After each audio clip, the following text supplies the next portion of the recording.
Hi, welcome back to Shirai Show. Today is October 16, 2010. The time is 3 minutes after 7 p.m. Central American Time.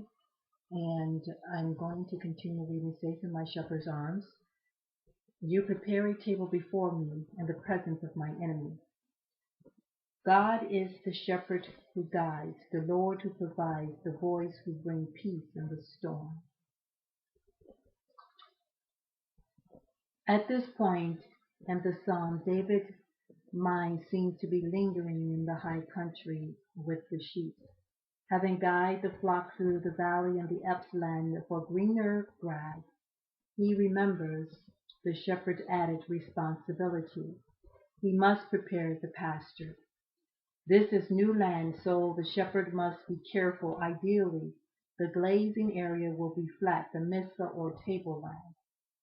The shepherd searches for poisonous plants and ample water.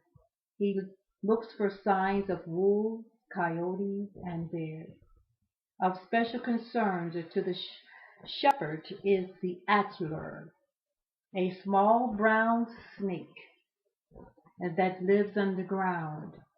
Antlers are known to pop out of their holes and to nip the sheep on the nose. The bite often infects and can even kill. As a defense against the snake, the shepherd pours a circle of oil at the top of each antler's hole. He also applies the oil to the noses of the animals. The oil on the snake hole lubricates the exit, preventing the snake from climbing out. The smell of the oil on the sheep nose drives the serpent away. The shepherd is, in a very real sense, has prepared the table. What if your shepherd did for you what the shepherd did for his flock?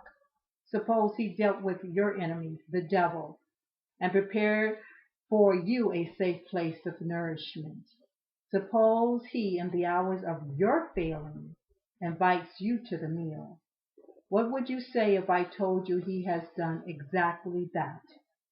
You see, he has called us to himself and invited us to take a permanent place at his table. When we take our place next to the other sinners made saints, we share in God's glory. May I share a partial list of what awaits you at his table. Number 1, you are beyond condemnation, Romans chapter 8, verse 1. You are delivered from the law, Romans chapter 7, verse 6. You are near God, the Ephesians chapter 2, verse 13. You are delivered from the power of evil, Colossians chapter 1, verse 13. You are a member of his kingdom, Colossians again, chapter 1, verse 13. You are justified, Romans chapter 5, verse 1. You have access to God at any moment, Ephesians chapter 2, verse 18. You will never be abandoned, Hebrews chapter 13, verse 5. You possess, get this, every spiritual blessing possible. In Christ, God has given you every spiritual blessing in the heavenly world, Ephesians chapter 1, verse 3. This is a gift offered to the lowliest sinner on earth. Who could make such an offer but God?